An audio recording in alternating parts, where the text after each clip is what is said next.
YG와 JYP의 책걸상.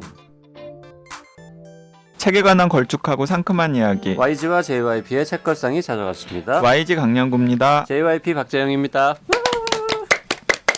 네, 저희가 연말에 그 박혜진 선생님까지 모시고 섬에 있는 서점 소개했었잖아요. 그렇죠. 막 YG가 막 너무 막 감동받아서 눈물을 흘리기도 하고. 그 책 누가 골랐죠? 그 책 JYP가 골랐죠. JYP가 골랐죠. 아니 그래서 그 박평이랑 YG가 이 JYP의 책 고르는 안목을 새삼 또 재평가하게 됐잖아요. 그런데 근데 우리 어쨌든 청취자분들도 네, 청취자분들도 이제 뒤늦게 이제 차근차근 순차적으로 읽으시고 막 정말 재밌게 잘 읽었다라는 댓글들을 많이 남겨주셨습니다. 저희가 소개한 책 중에 댓글 제일 많이 달리는 맞아요. 편인 것 같아요. 네, 닉네임 아그네스님. 섬에 있는 서점 정말 재미있게 읽었어요. 게브리엘 제빈의 먼저 나온 책들도 읽고 싶어서 폭풍 검색했더니 모두 절판이더라고요. 그래서 중고로 주문했답니다. 네, 닉네임 미르에님도 세 분 모두의 강추에 바로 주문해서 폭풍 완독했어요. 모르는 책들이 대부분이었지만 내가 좋아하는 로알드 달과 저도 좋아합니다. C.S. 루이스 이야기가 나올 때는 낯선 곳에서 절친을 만난 것처럼 반가웠어요. 이렇게 재미있고 잘 읽히는 소설 많이 소개해 주세요. 뭐 책 많이 읽으시는 분이네요. 네, 로알드 달, C.S. 루이스 둘 다 제가 좋아합니다. C.S. 루이스의 대표작이 뭔지 아세요? 모릅니다. 나니아 연대기. 네네. 어디서 이름을 들었나 했더니 네네, 거기 네. 나오는 분이군요. 네. 닉네임 모즈님도요. 저자 가브리엘 게비는 하버드 영문과 출신의 만만찮은 이력에다 올해 나이 40인가 본데 뉴욕타임즈를 뒤져도 이 소설에 대한 별도의 추천은 없습니다만 어린이 책 저자로는 추천을 자주 받는 필력을 갖춘 작가더군요. 당연히 해피엔딩이 예상됨에도 불구하고 열심히 책을 읽게 하는 이런 종류의 소설을 뭐라 불러야 할까요? 스윗 어덜트? 달콤북? 그래, 달콤북이 맞겠네요. 살다 보면 평생 안 먹을 것 같은 초코 케이크가 그리운 날도 있는 법이니까요. 페이스북 블로그에 자그마하고 예쁘장한 독립서점과 마을 책방의 개업 소식이 연이어 들려오고 그때마다 마음이 훈훈해져서 좋아요를 누르게 되는 요즘하고 너무나 잘 어울리는 이런 책이 또 있을까요? 책 읽는 행위의 재발견이 화두인 요즘입니다. 90년대부터 2000년대까지 그러니까 386 세대가 인생의 절정기를 바친 시절에 최고의 가치는 효율 만능주의, 연봉지상주의였지요. 그에 대한 반감, 정반합류의 반작용일까요? 책 읽는 행위가 우리에게 주는 이 행복감은 결국 저항한다는 기쁨일까? 의아해지는 요즘입니다. 네. 굉장히 철학적인 댓글. 그리고 뉴욕타임즈까지 뒤져보시고. 네, 근데 모주님은 아마 책을 읽으시면서 댓글을 남기신 것 같아요. 왜냐하면 당연히 해피엔딩이 예상됨에도. 그렇군요. 근데 사실 또 전형적인 해피엔딩은 아니잖아요. 그렇죠. 약간 모주님 이 소설 반전 있네 이러셨을 거라고 생각을 합니다. 네, 하나만 더 소개해보죠. 네, 닉네임 나루님. 이 방송을 들으며 이건 완전 책벌레를 위한 주말용 힐링 소설. 그러니까 내가 이번 주말에 꼭 읽어야 할 책인데 라고 생각했습니다. 19쪽 험버트와 홀든 콜필드, 로체스터와 다시를 싸잡아서 반려자나 남친으로는 사절이라는 대목에서 먼저 빵 터졌고 25쪽 AJ가 싫어하는 책의 유형을 한쪽에 걸쳐 늘어놓는 부분에서 사랑에 빠졌어요. 코스트코 머핀 같은 것이 자꾸 생각난다는 단점을 제외하면 흥미진진하고 적당한 정도로 시니컬하며 한편으로 촉촉한 아름다운 책이네요. 책 추천 정말 감사합니다. 네. 네. 자, 이렇게 많은 분들이 댓글 남겨주셨는데요. 이게 아마 우리는 그렇게 생각하죠. 책걸상의 영향이다. 네. 순위가 갑자기 올라갔어요. 그렇죠. 교보문고의 소설 분야 주간 베스트 96위, 그러니까 100위 안에 진입했어요. 사실 존재감이 없었던 소설인데. 그러게요. 슬슬 입소문이 나는 것 같은데 이게 시기로만 딱 보면 그 시점에 주목한 데가 저희 책걸상밖에 없거든요. 그렇죠. 네. 우리는 뭐 그렇게 그렇게 생각하고 있습니다. 네. 네. 자, 오늘은 어떤 책을 다루나요? 네, 오늘은 정말 오랜만에 책걸상에서 과학책을 다룹니다. 이게 JYP가 이제 애청자분들은 잘 아시겠지만 과학책이라면 질색을 하는 거라서 아니 뭐 질색까지는 뭐. 질색하잖아요. 네, 그러니까 네. 계속해서 YG가 여러 과학책을 추천을 했는데도 불구하고 제대로 다루지를 못했어요. 근데 어쨌든 웬일로 연말 연초에 YG나 한번 이 책 도전해 볼래. 우리 뭐 기왕이면은 뭐 저자 선생님도 유명하신 분이니까 한번 모셔보자. 이렇게 또 JYP가 저한테 새삼 또 제안을 해가지고 네 좋습니다. 한번 해보시죠. 열심히 읽으셨나요, 근데? 열심히 읽었습니다. 네. 네. 열심히 읽었던 것 같아요. 진짜로 열심히 읽었습니다.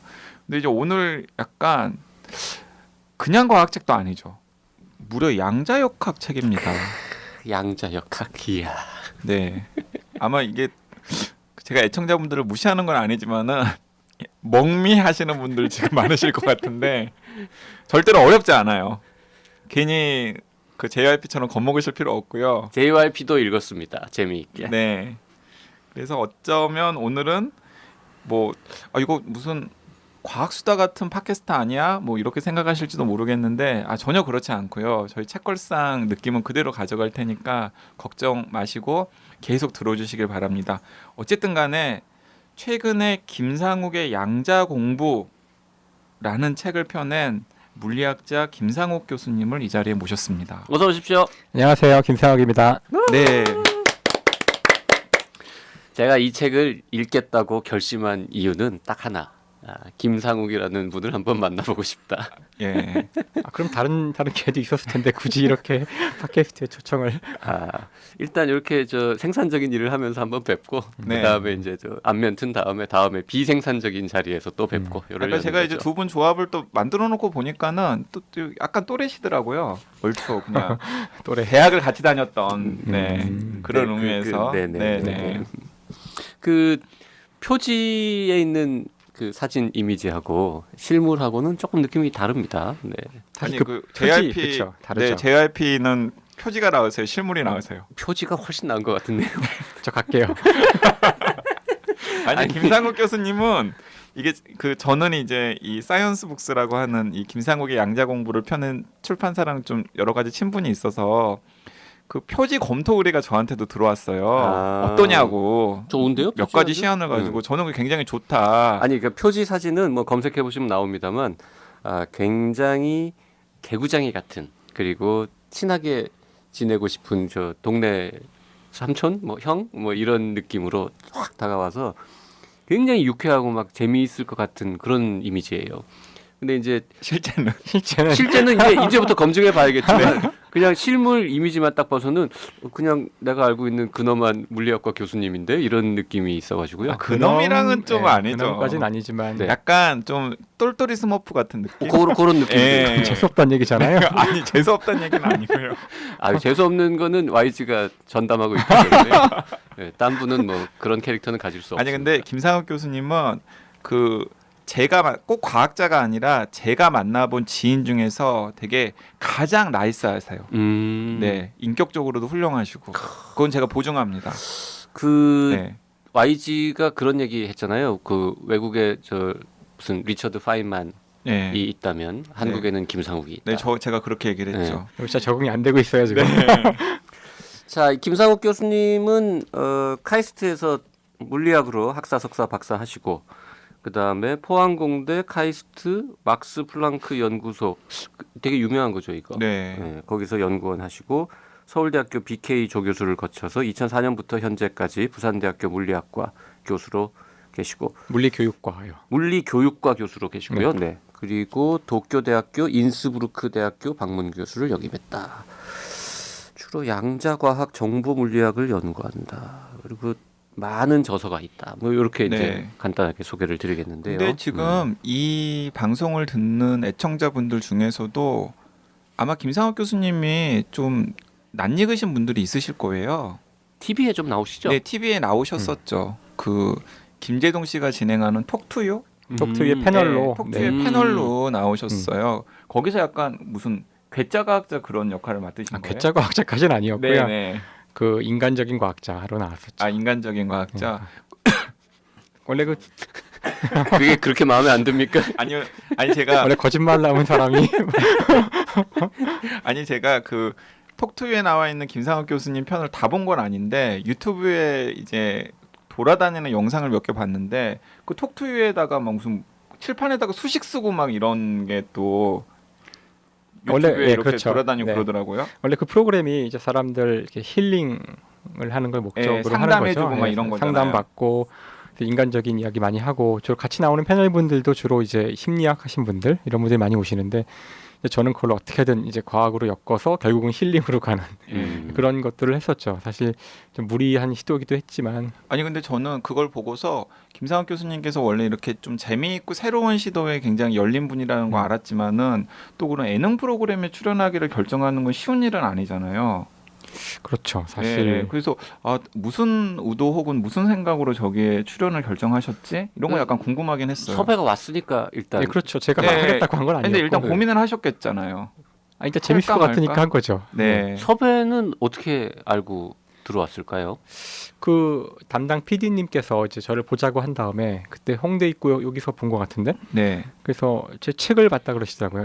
지금 현재 양자역학 책 말고 그 과학 공부라는 책이 있어요. 그러니까 사실 그 책을 내셨을 때 모셨어도 됐는데 그 책이 나왔을 때는 책걸상이 아직 시작을 안 할 때였어요. 네네. 그렇죠. 재작년인가 예. 그랬죠. 예, 그래서 그 책을 보시고서 그 책에서 사실 그 과학과 그 다른 인간사 뭐 굉장히 광범위하게 많은 주제를 다루는 그런 책이었는데 그래서 그걸 보고서 아마도 이 사람은 여기 나와서 이런 얘기들을 잘 어울리게 할 수 있을 것 같다라고 판단하신 것 같아요. 근데 아마 마음에 안 들었으면 좀 지나다 잘렸을 수도 있을 텐데. 근데 꽤 오래 가셨잖아요. 네, 그렇죠. 네네. 봤는데 그 물리학이라는 과목을 전공하겠다. 그 결심은 언제 하신 겁니까? 고등학교 2학년 때요. 2학년 때요. 음. 제가 물리를 포기한 그 시점이군요. 원래 물리는 잘하셨죠. 사실 물리에 관심이 그렇게 많지는 않았었어요. 원래는. 저도 여타에 그 당시 많은 학생들처럼 뭐 판사 되겠다, 뭐 검사 되겠다, 뭐 잘 모르면서 네. 그런 얘기 하다가 뭐 또 전자공학과 가겠다 그랬다가 사실 그 뚜렷한 목표 같은 게 없이 그냥 그 당시에 공부 잘하던 학생들이 대충 그냥 한 번씩 좀 생각할 법한 그런 것들을 그냥 머릿속에 담고 예. 계셨었군요. 그러니까 하도 이렇게 헤매고 있으니까 이제 아버님이 보다 못해서 이제 야, 넌 도대체 뭐가 되려고 그러냐. 그래서 애가 보안이 별 생각 없는 것 같으니까 책을 이 프로랑 딱 맞는 얘기인 것 같긴 한데 네. 책을 한 권씩 주셨어요. 음흠. 일주일에 거의 한 권씩 이거 읽어봐라 저거 읽어봐라 그래서 오, 다양한 분야의 일주일에 책들을 한 권씩. 예. 근데 거의 많이 안 봤죠 사실 관심이 없으니까 안 보다가 그 중에 우연히 손에 잡힌 게 이제 4차원의 세계라는 책인데 4차원의 세계. 그 블루백스라고 해서 일본 그 문고판 과학책을 당시 한국에서 예. 번역 전파 과학사죠. 그렇죠. 번역해서 나왔던 책이 있었는데 좀 약간 조잡한 책이었어요 그 책도 예. 내용은. 근데 딴 거는 별로 이렇게 흥미를 확 끄는 게 없었는데 그 내용 가운데 양자역학이라는 부분이 나와요 조금. 그거 하나에 꽂혀서 다음 날 교보문고에 가서 책을 이제 양자역학 책을 찾아서 이제 사서 보기 시작했고 그 한 권의 책이 네, 지금도 그 책을 가지고 있어요 집에. 그 한 권의 책이 인생을 땡땡땡 했다 이렇게 표현하면 뭐라고 괄호 안에 넣으시겠습니까? 땡땡 결정한 거죠. 네, 저를 결정했다. 그런데 사실 저는 고등학교 2학년이 그 책의 양자역학에 대한 부분을 읽고서 어떤 부분에 끌렸을지 약간 좀 감이 안 와요. 저도 되게 미스터리고 워낙 옛날 얘기라 아마 그 제 기억이 정확한지도 모르겠어요. 네네. 근데 하여튼 기억나는 것은 하여튼 수십 번을 봤어요. 이유는 모르겠는데 그 책이 너무 물론 이해를 했다고 생각하진 않고 예. 그 책의 이미지 같은 거 거기 그 오늘 이제 이따 나오겠지만 하이젠베르크 이런 과학자들이 막 춤추는 모습도 나오고 그러는데 그 직접 저자가 그렸다 그러더라고요 그 그림을. 그런 이상한 이미지들 뭐 이따 나오겠지만 또 뭐 전자가 동시에 여기저기 존재한다는 등 하여튼 당시로서는 이해할 수 없는 그런 얘기들이 너무나 이렇게 끌렸던 것 약간 같고 이상한 날의 앨리스 같은 그런 느낌.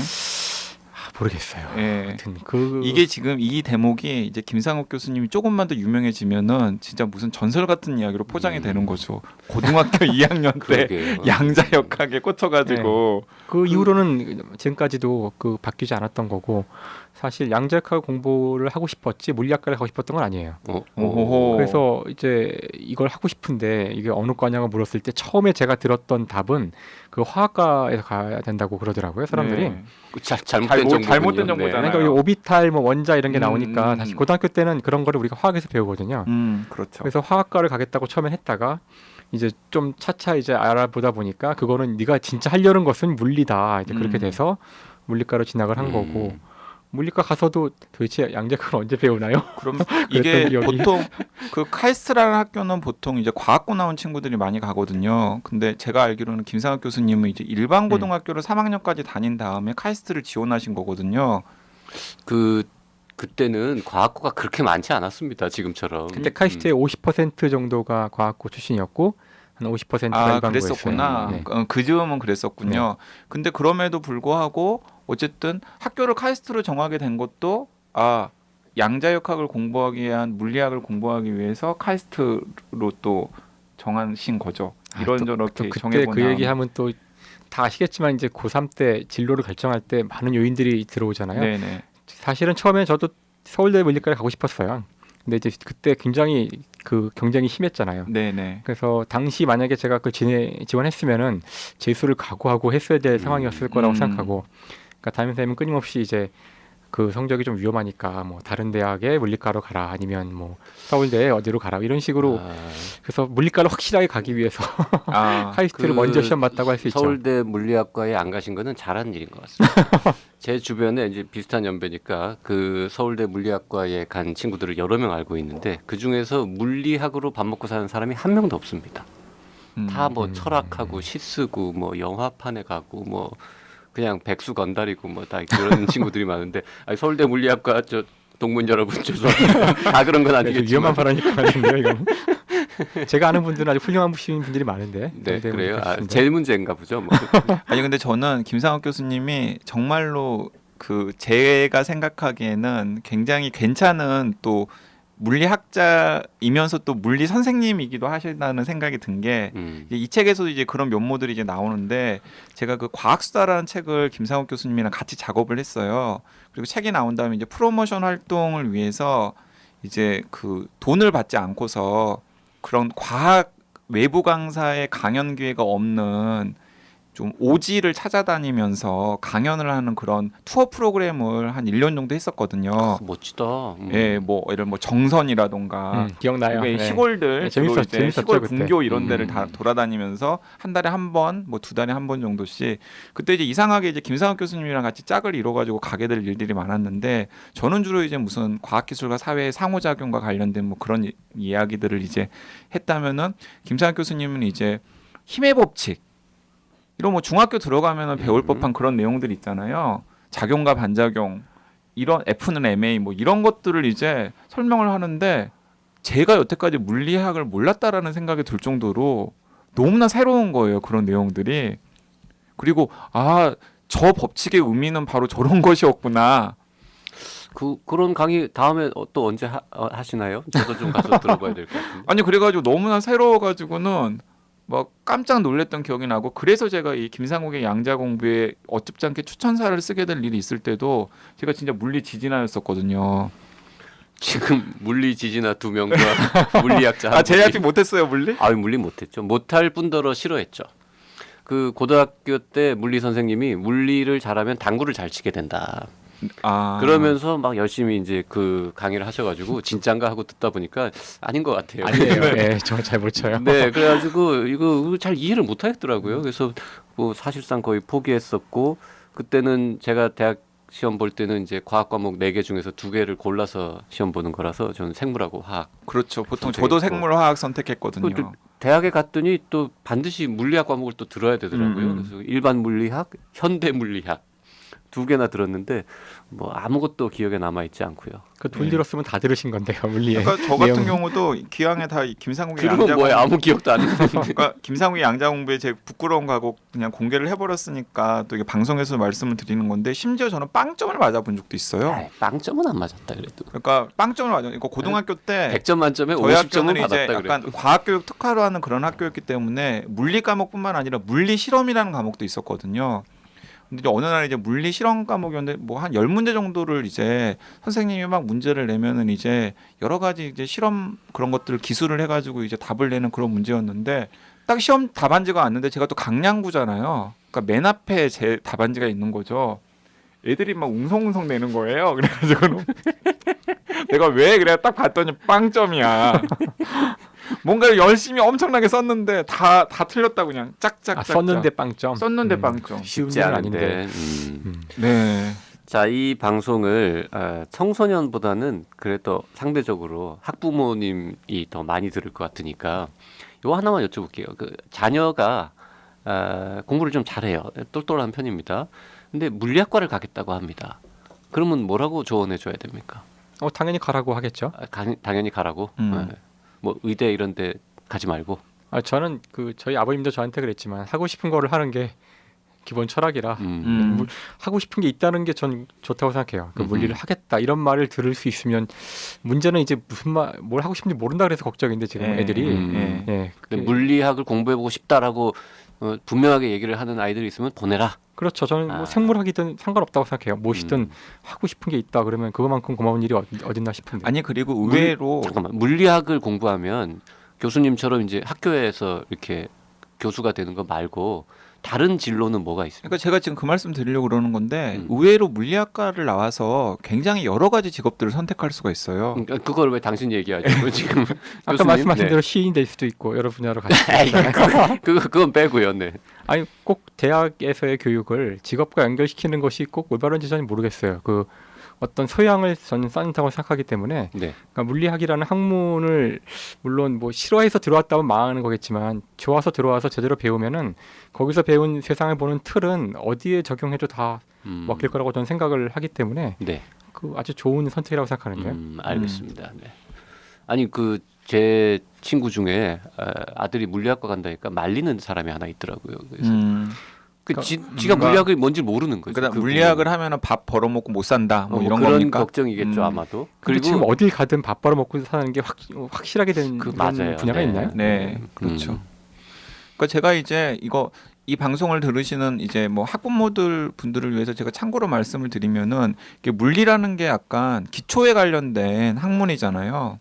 과학의 근간이 되는 학문이기 때문에 제가 아는 물리학과를 나온 여러분들을 보면은 굉장히 최신의 트렌드에 맞는 다양한 분야에서 여러 가지 활동들을 하시더라고요. 예를 들면 최근에 뭐 인공지능 이런 곳하고도 물리학이 연결이 되고 그리고 뭐 물리학과에 가면은 무슨 컴퓨터 프로그래밍 이런 것도 다 해야 되거든요. 그러니까 컴퓨터 사이언스랑도 연결이 되는 경우가 있고요. 그리고 또 물리학과를 나와서 제가 알기로는 삼성 경제연구소 이런 데 취업을 하시는 분도 있고 그다음 뭐 무슨 투자업계 애널리스트 이런 걸로 활동을 하시는 분들도 있고 그러니까 물리학과를 가면 밥 벌어 먹지 못할 거다.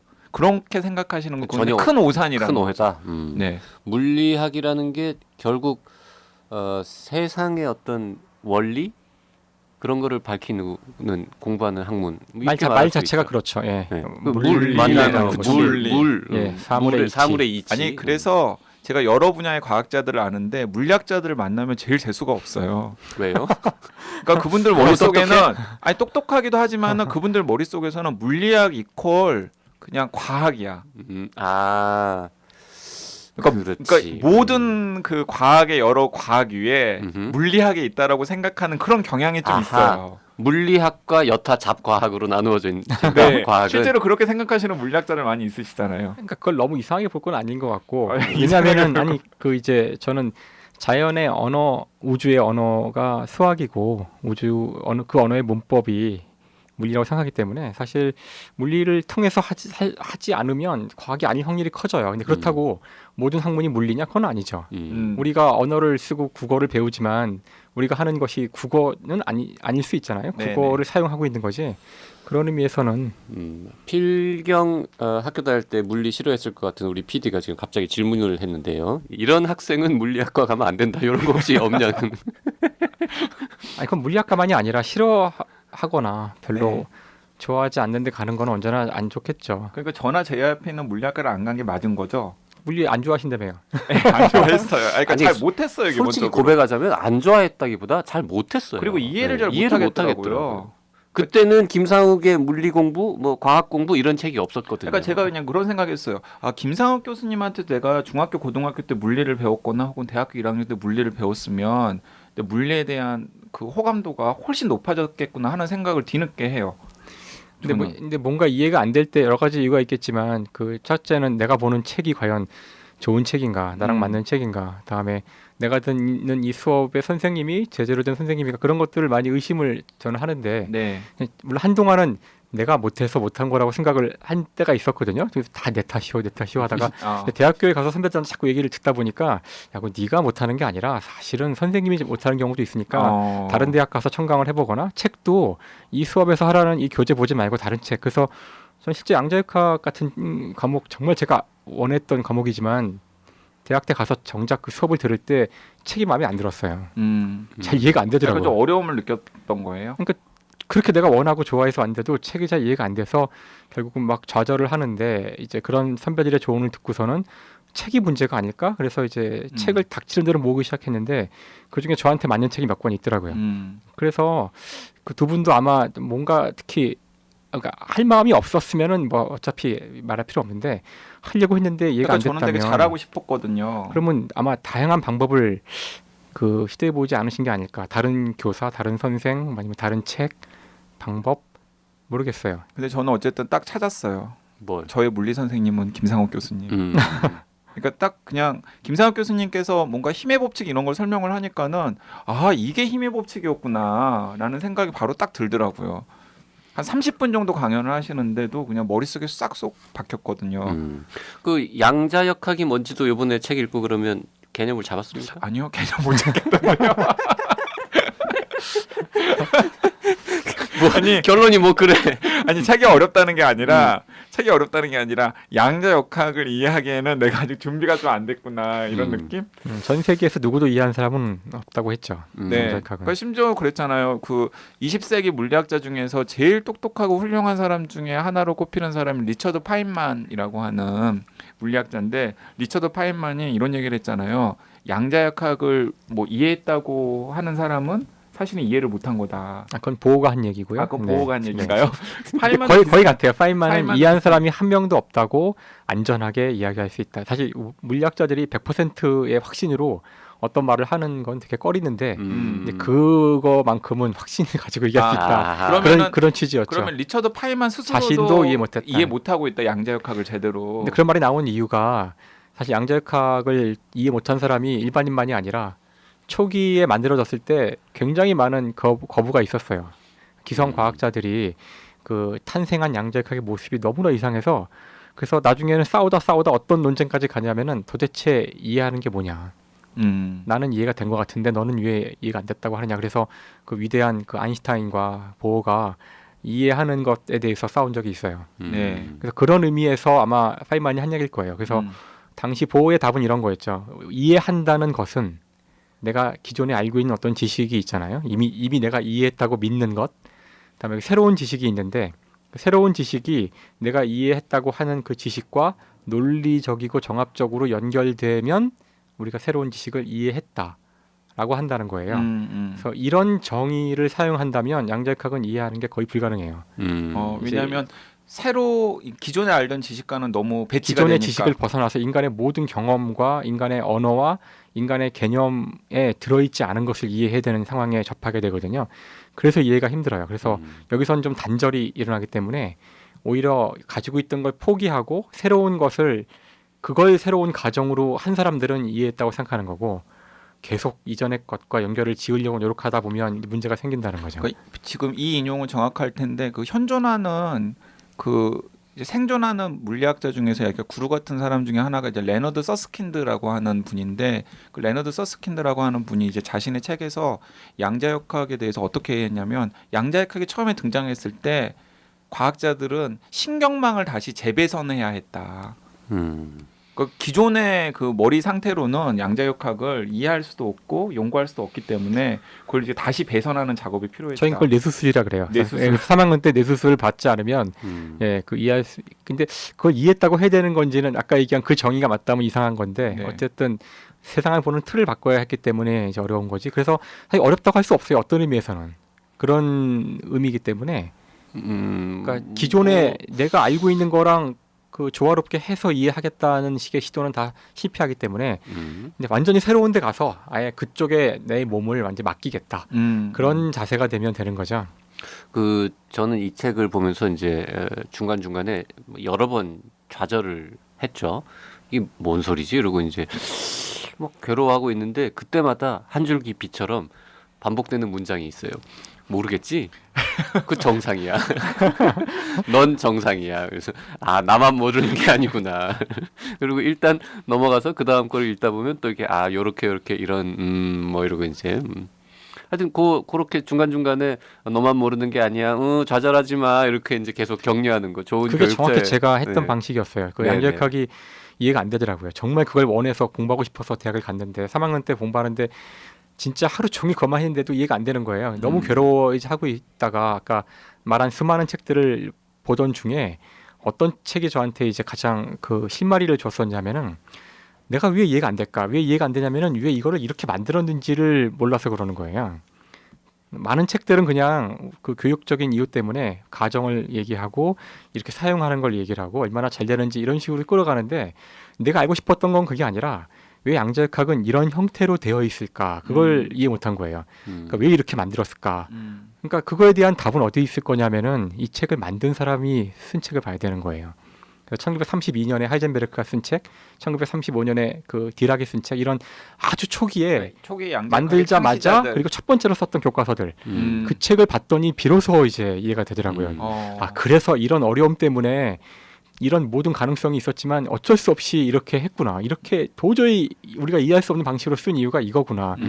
그런 식으로 이해를 해갔거든요. 그래서 아까 말씀하신 대로 그때도 제가 이해 안 되는 것이 당연하다는 거. 그러니까 이해 못하면은 그게 정상이야. 이런 말들을 그 책에서 얻었어요. 계속 그게 저한테는 큰 위안이 되니까 이제 힘들어도 버티고 결국에 끝까지 가지 않았나. 그래서 그런 여러 가지 이야기들을 다 모아서 최대한 쉽고 재미있게 양자역학이란 이런 거야. 이렇게 탄생한 거야. 이렇게 지금 설명하시는. 쉽다고 생각하진 않는데 일단 재밌는 게 중요하다고 생각했어요. 재밌는 게 중요하고 어떻게든 그 계속 한 중간까지만 갈 수 있도록 계속 격려를 하고 재미있게 하고 이해는 아까 말씀드렸듯이 그 이 분야에서의 이해라는 표현이 상당히 묘하기 때문에 그러면 이 책을 통해서 얻어야 하는 제일 중요한 어떤 덕목은 이해가 아니라 그냥 재미군요. 그러니까 재미를 덕목이라고 부르기는 할 수 있는데 덕목은 다른 것들이 더 있죠. 양자역학이라는 책을 아마 이건 근데 결론에 가서 얘기되는 거 아닌가요? 하여튼 우리가 그 얻어야 말씀은 될 하여튼 것은- 양자역학이 뭔지 개념을 이해하고 싶은 사람뿐만 아니라 그냥 양자역학이라는 어떤 소재를 가지고 재미있게 재미있게. 한번 머리 훈련, 뭐 독서 경험을 하고 싶은 사람은 이걸 봐도 된다. 뭐 이런 그렇죠. 말씀이시잖아요. 사실은 그러니까 이 김상욱의 양자공부란 책은 사실 그 출판 책으로서도 의미가 굉장히 있는 책인데요. 제가 생각하기에는 왜냐하면 우리나라에서 양자역학을 공부하는 우리나라 과학자가 일반인을 상대로 처음부터 끝까지 양자역학만 설명하는 책은 사실은 최초예요. 네. 그리고 이런 책을 내는 출판사가 있다는 것도 참 기특한 그러니까 제가 일인 알기로는 것 같아요. 최초예요. 그러니까 무슨 과학자라던가 아니면 과학을 하는 사람들이라던가 이런 약간 하드한 사이언스 관련된 독자들이 아니라 그냥 일반 보통 사람들을 위한 양자역학 책을 그것도 우리나라 과학자가 쓴 건 저는 처음으로 처음은 아닐 거예요. 예, 제가 그래요? 한번 본 적은 있는 것 같은데 지금 바로 기억이 안 하여튼 나는데요. 네. 그렇게 의미 있는 책인데 나온 지 얼마 안 됐는데 판매는 잘 되고 있습니까? 여기 출판 관계자분이 계시니까 옆에 계신데요. 근데 의외로 잘 되고 있다고 제가 들었거든요. 네, 생각보다는 잘 팔리고 있는 듯한. 네. 재밌어요. 의외로 재밌습니다. 네. 그러니까 제가 오죽하면 과학책을 그렇게 싫어하는 JYP가 자발적으로 읽고서 책을 이렇게 뒤적뒤적 하다가 요거는 조금 읽어볼만 하겠는데 이런 생각을 하고 끝까지 다 읽었다는 거 아닙니까? 네. 네. 근데 애청자분들이 막 지금 혼란에 빠지셨을 것 같아요. 도대체 양자역학이 뭔지도 설명을 안 하고 그 양자역학이 도대체 뭡니까라는 질문을 던지기가 두려워서 자꾸 뒤로 미루고 있는 거죠. 네, 그러니까 이게 물리학의 한 분야인 건 알겠는데 양자역학이 뭔지에 대해서는 설명을 전혀 하지 않고서 지금 저 1부를 마무리하기 전에 양자역학이 뭔지에 대해서는 2부에서 좀 자세히 알아보기로 하고요. 1부 마지막 질문으로 요거 던지고 싶어요. 물리학이라는 거대한 어떤 그 학문의 영역 중에서 양자역학이라는 게 차지하는 어떤 위치라 그럴까요? 위상? 뭐 그런 건 어떻게 되는 겁니까? 우선 그 양자역학을 만들었던 사람 중에 한 사람이 하이젠베르크라는 사람이 있는데 그 사람이 이런 말을 한 적이 있어요. 그러니까 물리학을 제대로 이해하고 싶으면 4개의 분야를 고르게 조화롭게 알아야 된다 그랬고요. 그 4개를 이 사람이 뭘 꼽았냐 하면은 첫 번째가 뉴턴의 역학. 네. 역학. 그건 우리가 저기 배운 거 중학교 고등학교 때 두 번째가 전자기학. 전자기학. 전자기 현상을 다루는 거죠. 전기와 자기 현상을. 네. 일단 세 번째가 통계역학. 통계 역학이요? 통계역학이라는 것은 많은 이 물체가 한두 개가 아니라 아보가드로스 같이 아보가드로 어려운 법칙 단어죠. 뭐 이런 거 있잖아요. 엄청나게 많은 물체를 다루는 그런 방법이고요. 네. 다음 마지막이 양자역학. 이렇게 네 가지를 얘기했었어요. 그래서 그 양자역학이란 건 이제 세상을 이해하는 가장 중요한 틀 가운데 하나인데 아마 2부에 저희가 상대성 이론이 별개 따로 꼽히지 않네요. 상대성 이론은 사실 역학으로 다 들어갈 수가 있어요. 어떤 의미에서는 아 그러면은 아까 뉴턴 역학은 상대성 이론은 아니잖아요. 포함은 안 돼 있죠. 예, 그래서 예. 사실 상대성 이론에 대한 이야기가 아마 또 나올 수도 있을 것 같은데 이따가 네.